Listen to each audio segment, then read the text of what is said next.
आगे बढ़ाने वाले दादा धर्मेंद्र अज्ञानी जी, मैं उनको बहुत बहुत धन्यवाद देता हूं कि जिसकी तरफ किसी ने नहीं सोचा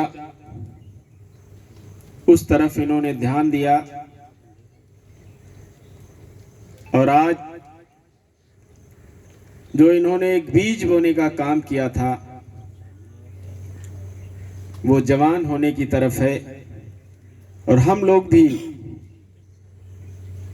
अपनी व्यवस्थाओं के हिसाब से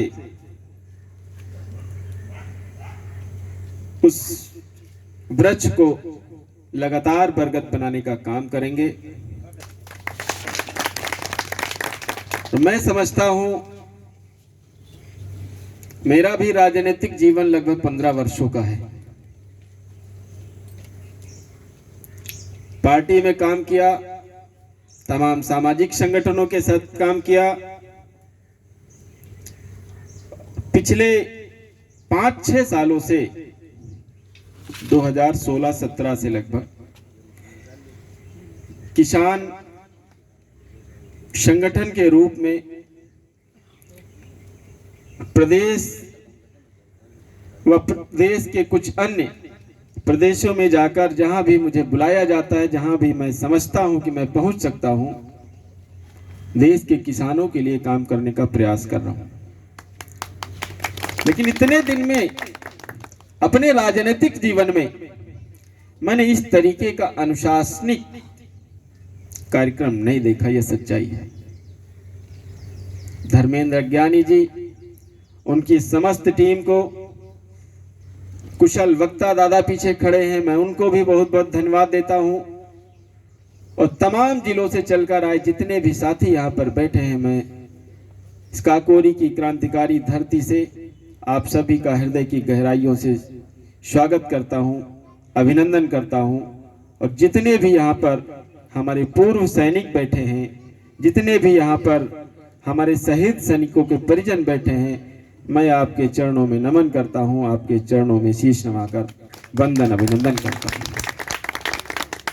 साथियों, मैं विचार कर रहा था कि एक फौजी जिसने देश की सीमाओं को सुरक्षित करने के लिए काम किया, देखा गया है अधिकतर कि जो सैनिक होता है, लोग कहते हैं जुनूनी होता है, मतवाला होता है। लेकिन धर्मेंद्र जी को मैंने जब देखा, आज तीसरी मुलाकात है, दूसरी शायद, इनके अंदर जितनी सहनशीलता, सहजता, विनम्रपन जो है, मैंने ज्यादा लोगों में नहीं देखा। क्योंकि अब जो इन्होंने अपने नाम के आगे अज्ञानी लगा रखा, मैं समझता हूं परिवार के लोगों ने तो नहीं लगाया होगा। और ये काम एक बहुत ही विद्वान व्यक्ति कर सकता है, क्योंकि कोई अज्ञानी व्यक्ति अपने नाम के आगे अज्ञानी नहीं लगाएगा। कोई विद्वान व्यक्ति ही अपने नाम के आगे अज्ञानी लगाने का काम करता है। मैं आपको बहुत बहुत प्रणाम करता हूं, धन्यवाद देता हूं कि आपने इस तरीके की मुहिम चलाई। क्योंकि आज इस कार्यक्रम का आयोजन हमारे देश के सबसे बड़े हीरो, क्योंकि जब किसान मूवमेंट चल रहा था, दिल्ली के बॉर्डरों पे हम लोगों ने दिल्ली सरकार को घेरा हुआ था, तो किसान आंदोलन के सबसे बड़े अगर हीरो कोई हुए थे तो शहीद आजम भगत सिंह को हम लोगों ने अपना हीरो माना था। उनके रास्ते पर चलकर आज किसानों के खिलाफ जो भारत सरकार ने 3 काले कानून बनाने का काम किया था, भगत सिंह की प्रेरणा से, और तमाम पूर्व सैनिकों, तमाम वैज्ञानिकों ने, तमाम अधिवक्ताओं ने, अपने अपने क्षेत्र में तमाम बुद्धिजीवी लोगों ने हम लोगों को सहयोग देकर उन काले कानूनों को वापस करवाने का काम किया। मैं समझता हूं कि एक लड़ाई और ये एक मुहिम बहुत बड़ी है। लेकिन मुझे भी, क्योंकि लगातार 4 दिन का ट्रेनिंग कार्यक्रम था हमारा, 2 दिन के अन्य कार्यक्रम थे, इसलिए मैं इस कार्यक्रम के लिए बहुत ज्यादा समय नहीं दे पाया, न ही इस कार्यक्रम की गंभीरता को मैंने समझा था।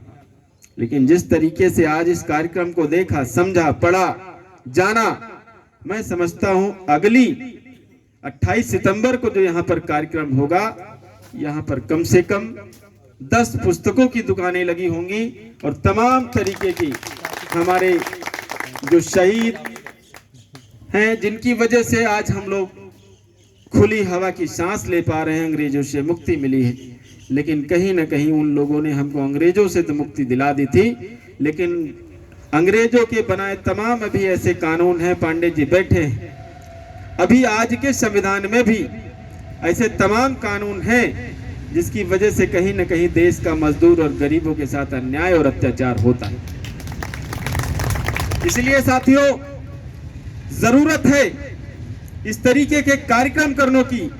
और मैं समझता हूं भगत सिंह के बारे में जितनी भी व्याख्या की जाए कम है। उन्होंने अपने 23-24 साल के जीवन में जितनी पुस्तकें लिखी, जितने लेख लिखे, अगर कोई भी एक आम आदमी अगर उनको पढ़ लेगा तो मैं समझता हूं उसके सीने में क्रांति की अग्नि दधक उठेगी, उसको कुछ बताने की जरूरत नहीं पड़ेगी। इसलिए साथियों, हम यहां पर जितने तमाम लोग चले गए, जितने भी नौजवान साथी, खासकर जो शिक्षक हैं, हमारे जो छात्र हैं, नौजवान साथी हैं, मैं आज इस मंच से आह्वान करना चाहता हूं कि आप लोगों को भगत सिंह को जरूर पढ़ना चाहिए। सिर्फ इसलिए नहीं पढ़ना चाहिए कि किसी से लड़ाई करना है। भगत सिंह को पढ़ने के लिए तमाम उन्होंने ऐसी चीजें बताई जिससे हम समाज की और देश की सेवा भी कर सकते हैं, समाज सुधार भी सकते हैं। इसलिए सिर्फ एक दिन कार्यक्रम करके और हम उसको भूल जाएं तो मैं समझता हूं इससे ना तो देश आगे बढ़ सकता है और ना आपकी मुहिम। इसके लिए लगातार हम लोगों को प्रयास करना होगा, लगातार इस मुहिम को आगे बढ़ाना होगा। और अगला जो 28 सितंबर होगा, ये पूरा मैदान लखनऊ ही नहीं, उत्तर प्रदेश ही नहीं, देश के कई प्रदेशों से यहाँ पर हमारे लोग उपस्थित होंगे। और 2 दिन का मैं अभी से आह्वान कर रहा हूं, 1 महीने का नहीं, 2 दिन का शहीद मेला यहाँ पर हम लोग अपनी व्यवस्थाओं के तहत लगवाने का काम करेंगे। उसमें देश के तमाम ऐसे लोगों को बुलाने का काम करेंगे जिनसे अभी हमारा ट्रेनिंग कार्यक्रम था, उसमें देश से तमाम लोग आए थे। रिटायर्ड जज भी थे, अधिवक्ता भी थे, सुप्रीम कोर्ट के अधिवक्ता थे, हाई कोर्ट के अधिवक्ता थे, प्रोफेसर थे, रिटायर्ड आईएएस थे, रिटायर्ड पीसीएस थे, रिटायर्ड आईपीएस थे। हम लोग उन लोगों को सुनने का प्रयास करते हैं और आगे बढ़ने के लिए मैं समझता हूं जो यहाँ छात्र हमारे हैं, नौजवान साथी हैं, अगर आपको इस लाइन में काम करना है, देश के लिए काम करना है, समाज सेवा करनी है, तो ये बहुत आसान काम नहीं है।